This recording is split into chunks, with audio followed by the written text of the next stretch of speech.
Greetings, Hive Scum. It is I, Dr.Drybrush, back once again in a very shocking turn of events with like a third upload for the week with our Rantomunda, where I go off on various things that have tickled the hobby Pickle through the week. So yeah, welcome, hello. Hopefully by now you've watched episode 1 in the Rise of Kroll series. If you haven't, I'll link it below.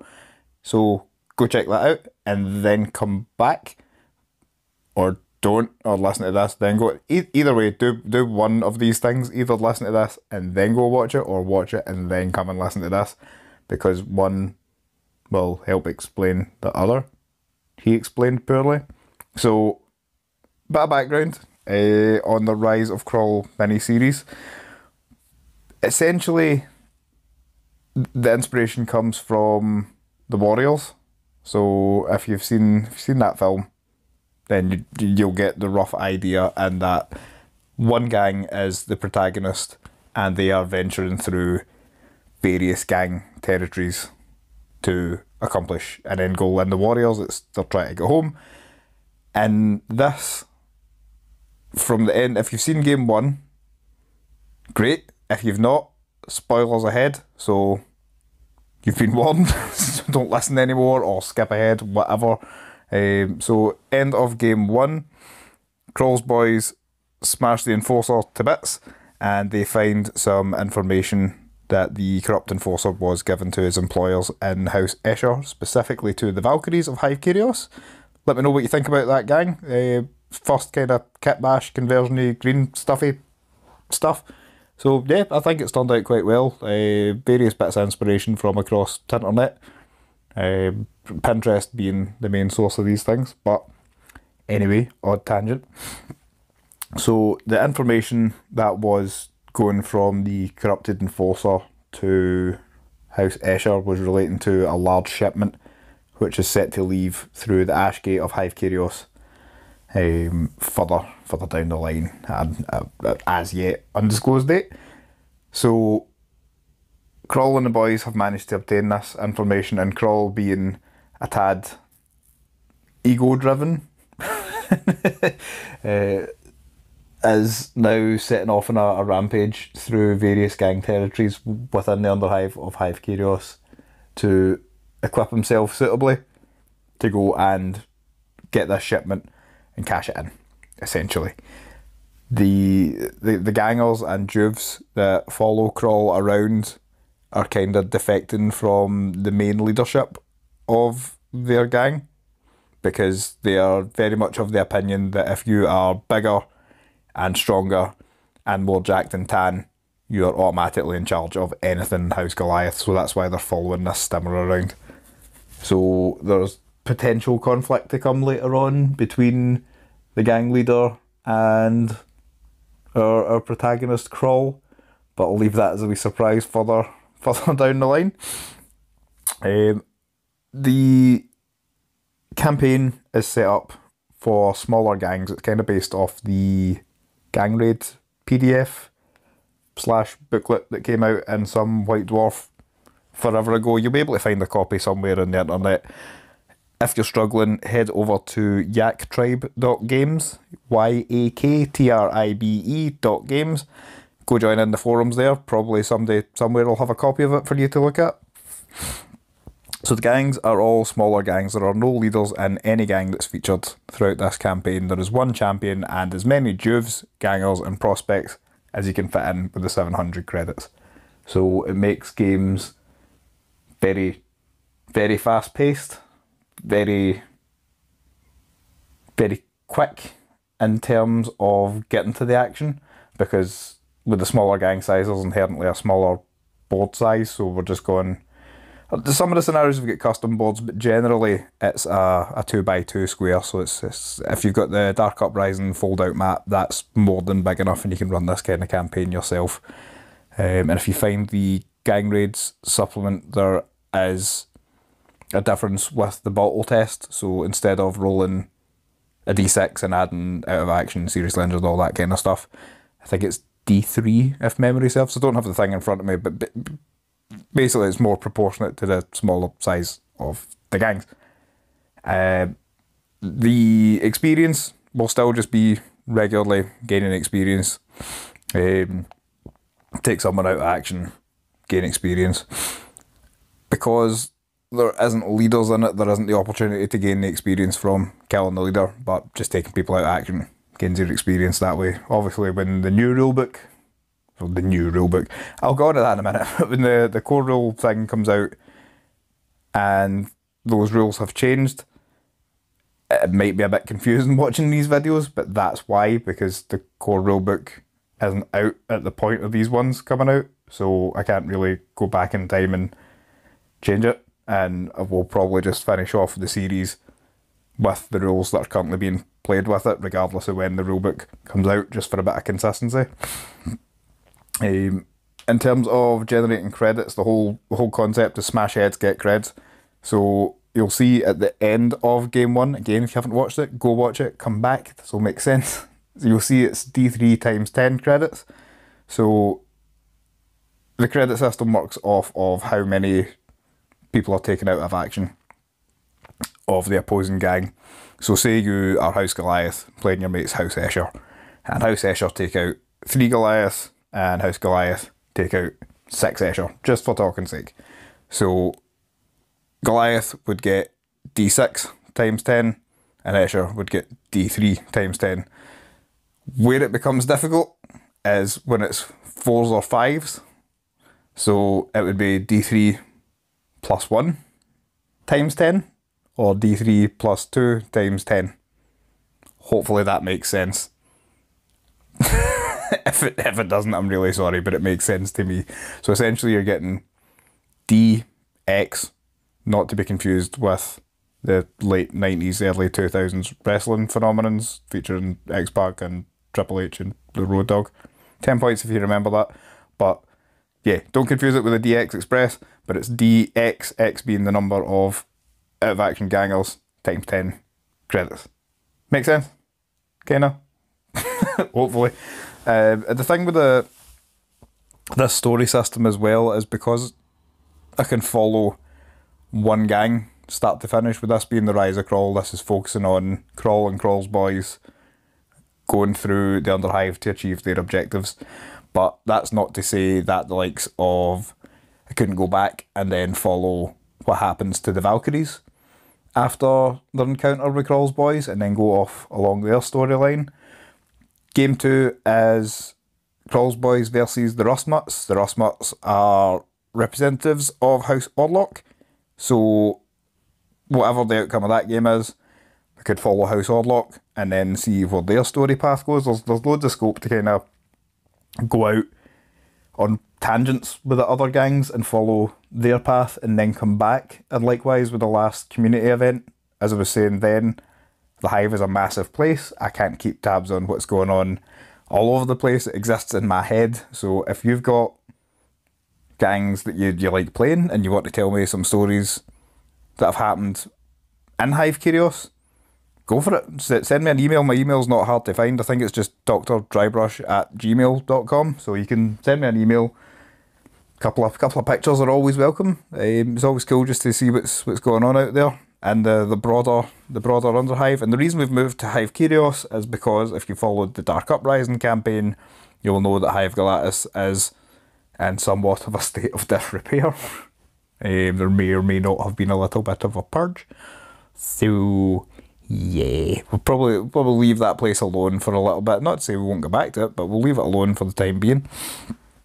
And that setting then opens up opportunities for a lot of like corrupted Hellic cult gangs, a lot of overzealous Cawdor gangs, super violent enforcers, all that kind of stuff. There's loads of scope for further stories in Galatis, but I'm leaving that alone for the time being and focusing on Hive Curios and specifically this group of House Goliath.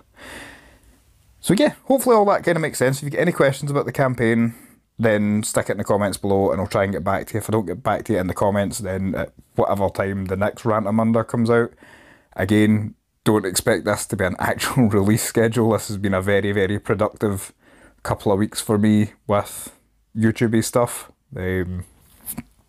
but I have a full-time job, shift working with a variable shift pattern, and my days off are never actually guaranteed as days off, so my priority system is to spend time with my family and like exercise and maintain health, all that good stuff, and the hobby falls down a bit lower in that order just because it takes up so many hours of the day, and the likes of producing videos as a hobby within a hobby.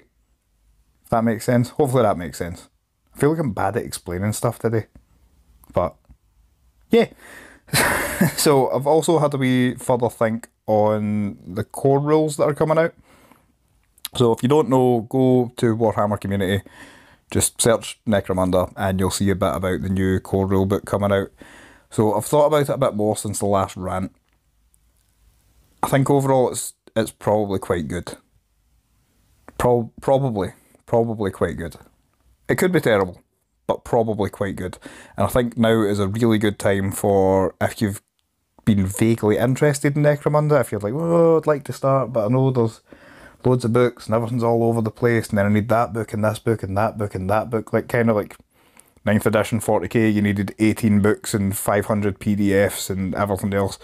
So they've tidied everything up for the Necromunda core book. So now you've got the core rules, the rules for playing Zone Mortalis, so like the more dense areas of the Underhive, Sector Mechanicus, so kind of more industrial spread out areas of the Underhive, and the Ash Waste rules, so sort of Mad Max environments. So you've got everything from shooting people in tunnels to driving about in dune buggies, firing rockets at each other across the desert. Everything's in it. Everything's in it. I've heard rumour that there's been leaks online. I've not had the chance to look at these, but anybody that finds it, let me know what you think of it. Someone posted a comment in the last video saying that there's been leaks online that show that there isn't the bad zone environments, which is kind of disappointing. But you can find these elsewhere. I'm sure they're in a separate book. I think it is it Law and Misrule? Probably talking nonsense. Don't quote me on it. If someone knows what book the bad zone environments thing is, let me know, because I intend on picking it up for going back to Hive Galatis. And I think there's still bad zone cards somewhere on the internet, so if someone has a link to them, again, stick it in the comments. Let me know. So, going back to the original train of thought, we'll jump off this train, go back on the original train of thought. It's probably a really good time to get involved in Necromunda because everything's consolidated into the one book now. So realistically, all you need is the one book and a gang and a house of books. So think like, if you're coming from 40k, think the codex for your various faction. So get your gang book, get the core book, buy a gang, job done. Realistically, that's it. You can make scenery from various bits of household stuff. You don't even need to make scenery, you can just put out some boxes and books and tablecloth and cans of juice and all that stuff and just get playing. It's an awesome game. If you've not had the chance yet, go play a game.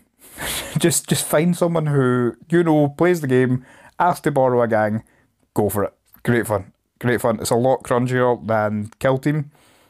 The rules are a bit more dense, but I would say that they're not that difficult to wrap your head around.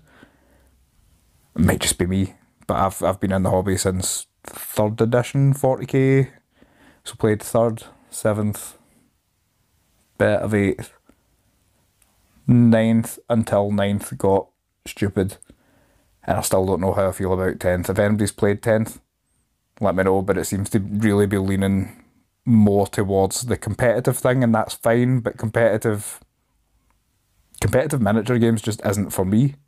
Like, I get it, but I also don't get it, because you're just trying to optimise statistics, but you're still rolling dice, hoping for the best, essentially. I mean, I could really be oversimplifying this, and this could just be my utter ignorance to competitive play, so if there's competitive players out there, let me know. Stick a comment in saying, competitive play is awesome, and here's why.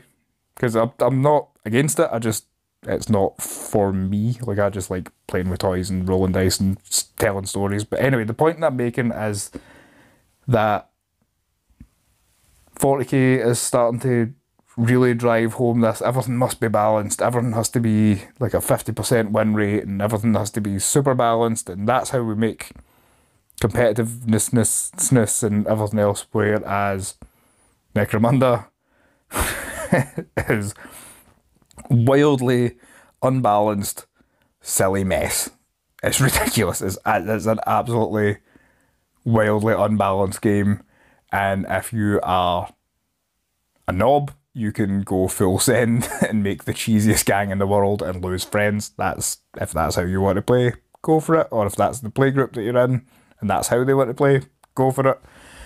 But I think it adds in an element of pick a thing you like and get good at playing with the thing that you like, and figure out where their strengths and weaknesses are and get good at balancing that yourself instead of relying on rules changes and erratas and FAQs to do the balance work for you.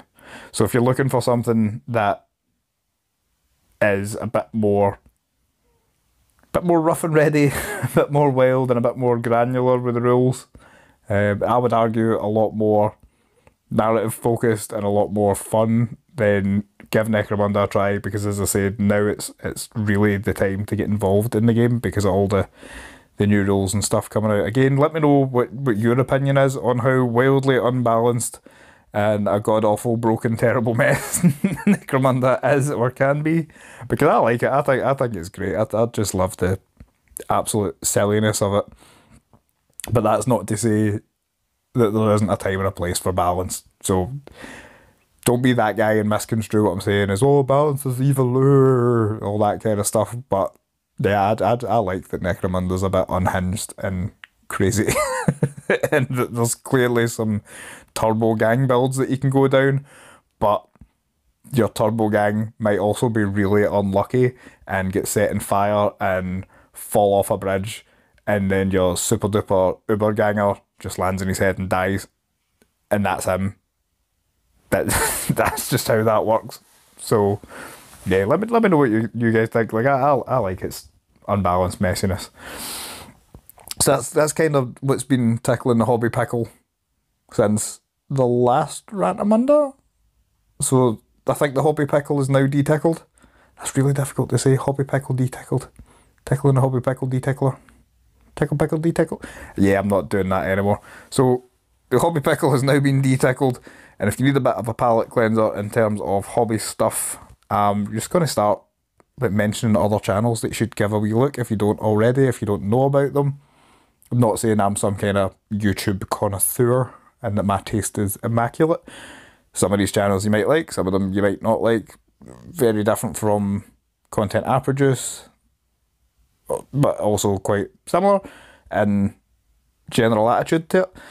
So first one I would like to mention would be Mini Game Montage. If you haven't checked that out, go give it a look. The guy over there that runs it's lovely, absolutely brand new. He's always happy to answer questions and talk hobby. He's not shy of being involved in the community, for want of a better word. Lovely big chap, but they do lots of different game systems. They do Necromunda, Kill Team, some historical stuff. So go check that guy's channel out. Good fun, and it was also a big influence on this one starting. Even think I sent him a couple of messages and picked his brain about how to go about starting, and basically how you start is you just start. Get your phone out, just start filming a game, go for there. The next one I would like to mention would be Miniatures Rundown. So that's a channel that I've kind of just came across. But they have like podcast type shows where they discuss how to get into Necromunda, how much it costs, different books that you need.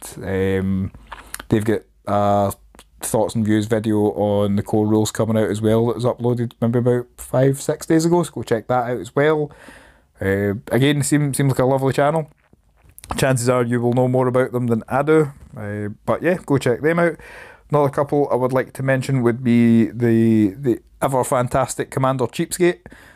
If you haven't seen that channel, go give that a look as well. That's kind of hobbying on a budget and how to get the most out of your your Games Workshop products, for want of a better word. So the likes of, there's been a series where purchases like a Warcry warband, and then how to be able to use that in Necromunda or Kill Team. Basically how to get the most value for money for your hobby experience. And yeah, it's a good channel, like all the battle reports, and there's a lot of homemade terrain and all that good stuff. So go check out Commander Cheapskate. Can't recommend enough. Again, lovely human being. And the final one that I would like to recommend for this week or month or whenever the time period is that I get around to posting another one would be Double Skull Wargaming. Much like myself, hasn't posted anything in a little while, but the content that is there is really good. The presentation of the videos, I think it's quite interesting, quite different from how I go about the presentation, but it's visually really interesting. The storytelling's good. There's good, it's not voice acting, but you know what I mean. There's good narrative and stuff. So go check out Double Skull Wargaming as well. So yeah, if there's anything that has tickled your hobby pickle, or you need your hobby pickle de-tickled, then stick any questions or whatever in the comments, and if it also tickles my hobby pickle, we can tickle our pickles together.